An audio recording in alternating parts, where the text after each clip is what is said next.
Hey, my name is Michelle and I'm a fourth year medical student, and today we're going to talk about my least favourite subject ever, failure. I have been putting this video off for so long. People literally asked me if I would record this video in like September, and I've always meant to, and it is literally nearly March now. And I'm just getting around to filming it now. If you're anything like me and you're a high achiever, obviously your kind of like life revolves around not failing. So when you fail, it literally feels like the end of the world. But in this video, I want to talk about everything that I've learned since failing and why genuinely I'm glad that I failed last year. So I asked my friends on Instagram to send me some questions, and basically the first question, I guess, is what actually happened. So if you followed my channel, you already know I'm really honest about all the ups and downs of med school. And yeah, like it's all been documented about revising for my exams and then failing, and then revising again to pass my resit, which I ended up passing thankfully, and I'm here.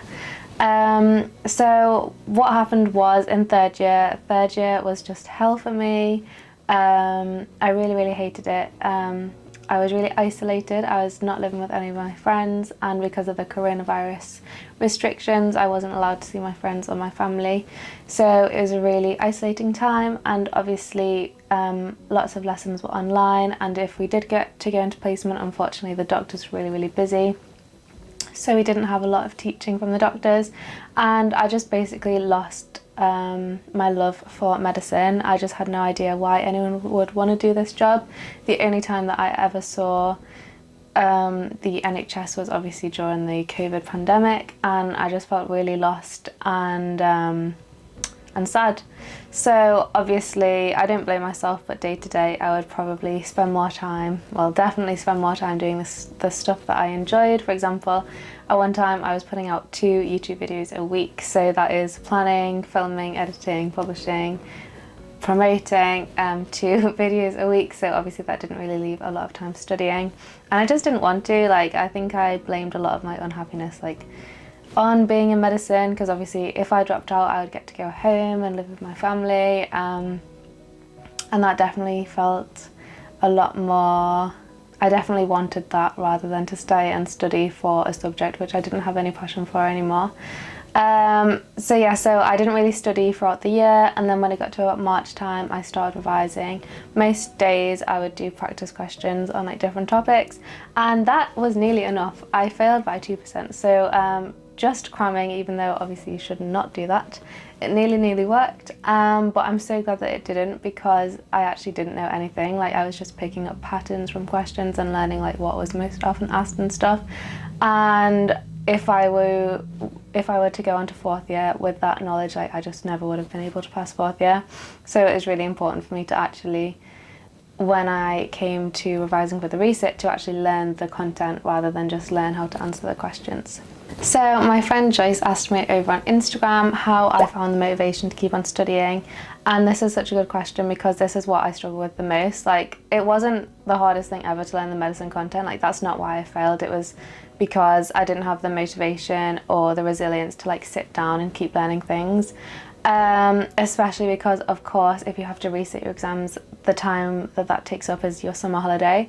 So it just felt so unfair to me. Like, I really felt like I deserved a break after the really tough year that I had, and then to learn that obviously failing has consequences.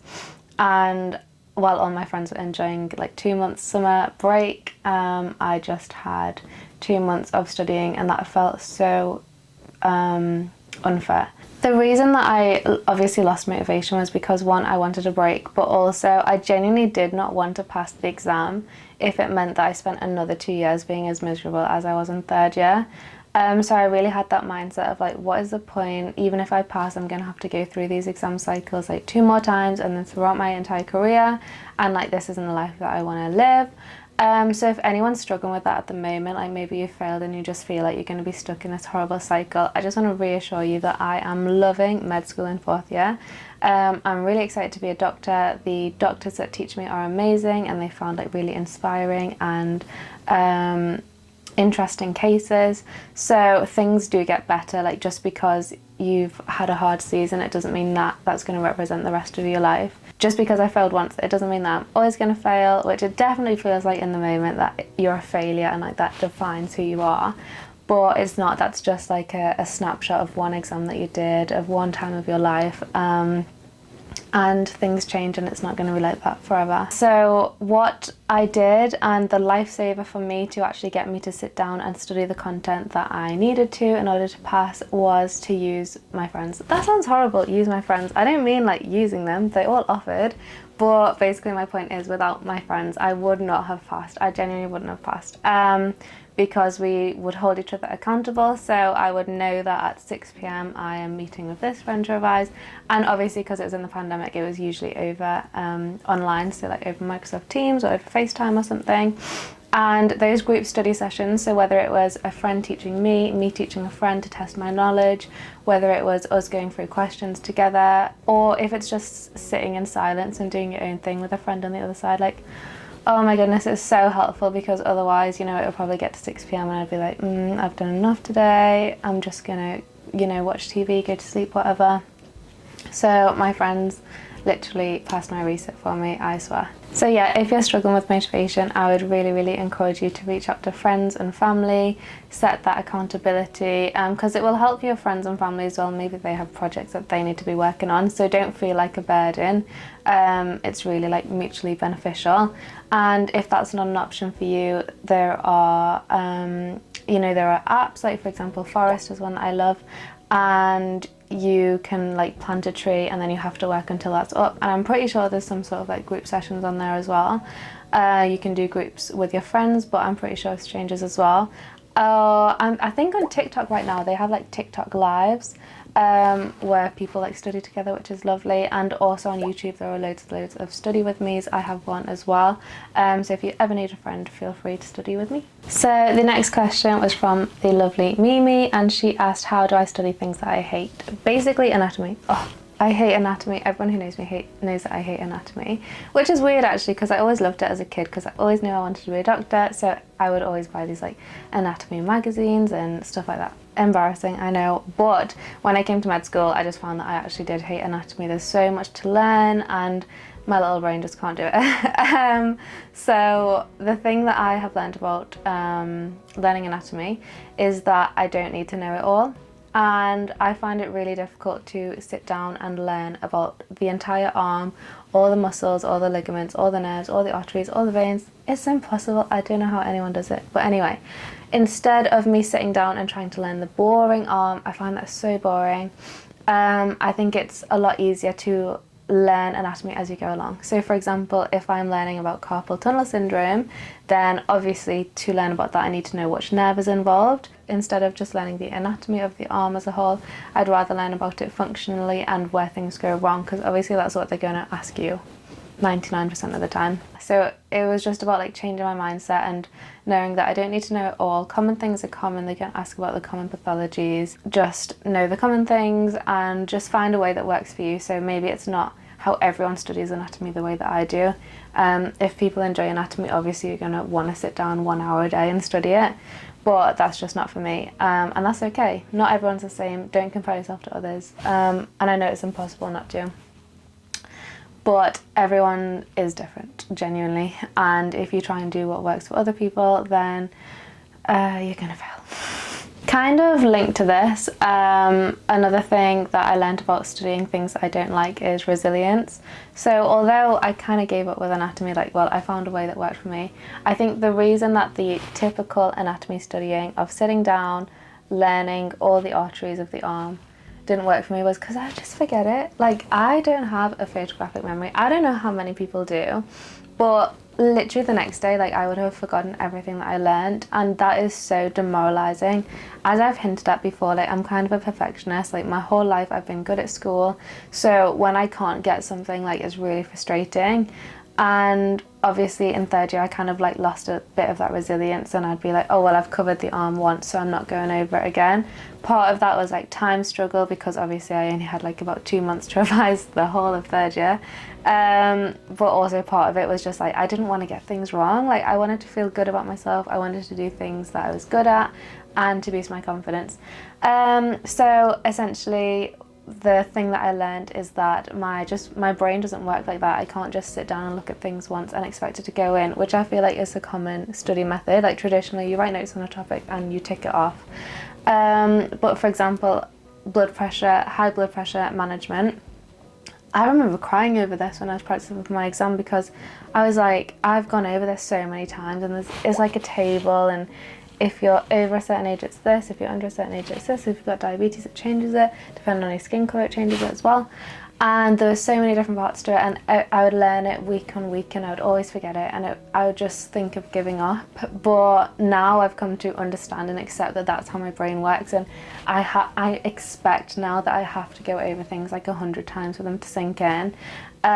So I'm happy with that now, and because I have that expectation that that's just how my brain works, and I know that once I've gone over a new thing once, I'm going to have to go over it so many times for it to sink in, and I'm totally fine with that. If I just said, well, I don't want to be like that anymore, and I'm just going to read over high blood pressure once and then not go over it again, the only person that fails is me.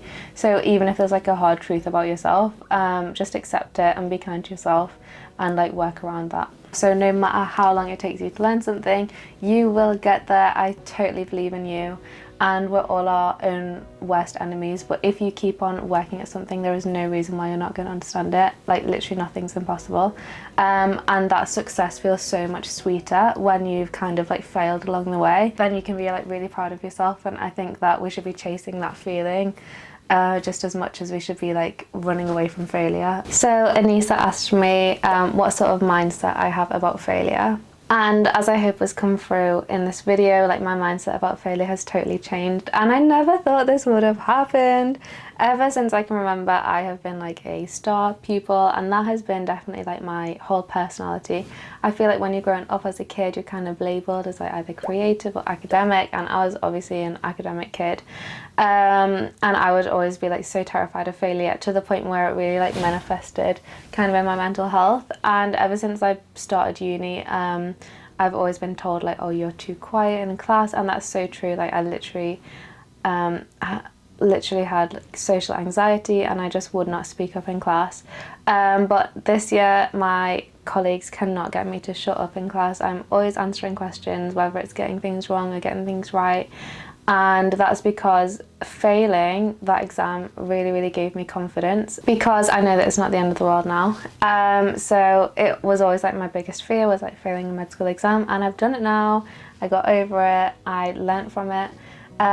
So now I've kind of got like nothing to lose, so it's given me that confidence of like, even if I get this question wrong, like it's not the end of the world, and if anything it will just teach me something. So for example, was it my last video or a couple of videos back?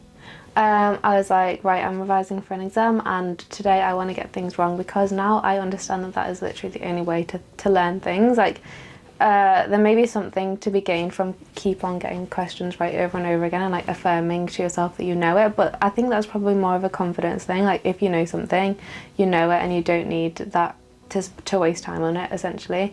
So yeah, what I do need to spend time on is all the stuff that I don't know, and that has always been like so uncomfortable for me, to spend time on stuff that I don't know and like to feel stupid, but that is literally the only way to learn it and to not feel stupid.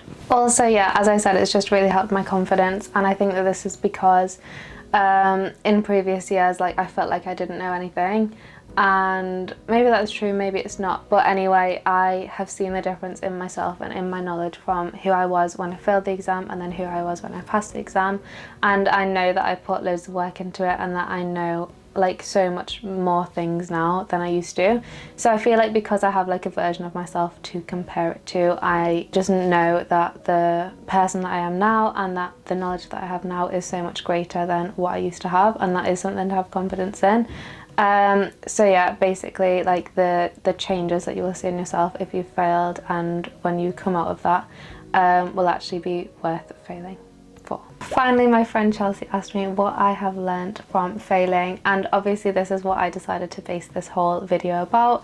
I've really put this video off for a long time because I literally have a video on my channel saying, you know, how to not fail medicine, and then I went to fail medicine. So obviously like no one that you see on the internet has all of the answers, and yeah, maybe science has the answers. You know, I know there's lots of like scientific based studies of how to best learn and everything, but do you know what, they don't take into account like the human factors and the things that are going on in your life. So what I've learned is to most importantly be compassionate about yourself and have kindness towards yourself, because at the end of the day, what I think is the biggest failure in med school would be to graduate feeling burnt out, exhausted, having no joy, and being a shell of a human, basically. If I were to go back to third year, like, I would just do exactly the same thing again. I put so much effort into keeping myself going, putting loads of effort into self-care, therapy, just taking time for myself when I needed it, and that's what I needed. And I feel like so grounded and so happy within myself these days, and I don't think that I would do.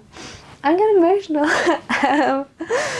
If last year I had just like studied as much as I needed to, despite there being a pandemic and despite there being problems, if I had put medicine above myself, then I definitely wouldn't be who I am today. I wouldn't be as happy, and I wouldn't have learnt all these lessons. So then I would just inevitably have failed somewhere along the line, without knowing these lessons and without being able to pick myself up again.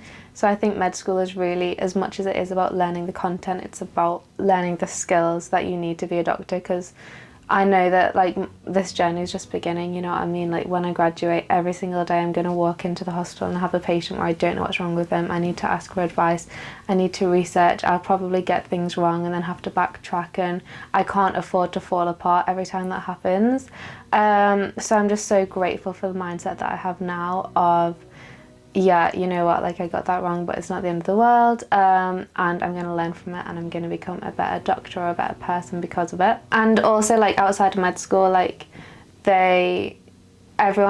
you want your doctor to be a well-rounded human with interests and who can talk to you, and not someone who's super burnt out, who just medicine is their whole life and they don't have a personality aside from that, in my opinion anyway. Everyone's different. So in order to do that, then obviously I needed to like nurture my creativity through my YouTube account, just as one example, and obviously I have loads of passions aside from that, and I'm really proud to say that.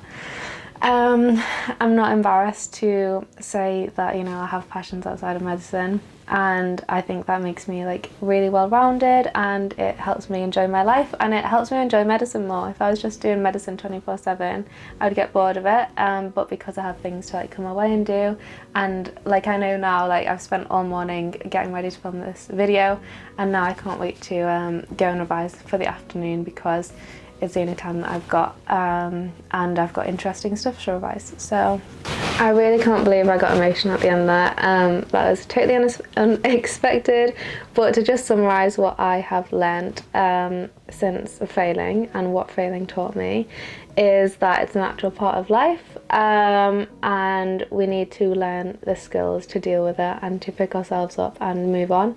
Failure is the only way that we will ever learn anything. So if you actually truly love learning and if you want to increase your knowledge, then you need to get really, really comfortable with failure.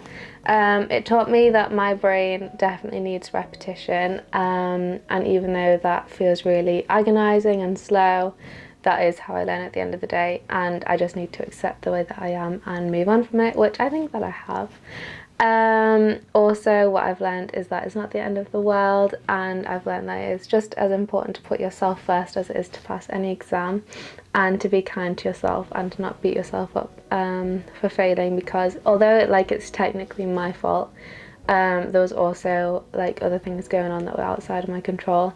So like if you're struggling right now and if you've been beating yourself up, I just urge you to just have kindness for yourself, and to just give yourself a little pat on the back for surviving and getting where you are now, and you can deal with anything else later. So yeah, that is the end of the video. I have rambled on enough, I think. I really hope that one person took something away from this. I'm gonna carry on and keep smashing fourth year, so if you want to see that, then make sure you subscribe, like to let me know that you like this video if you did, and leave me a comment, let me know any videos that you want to see. I'm kind of running out of ideas. Do people like vlogs? Are they just getting boring now?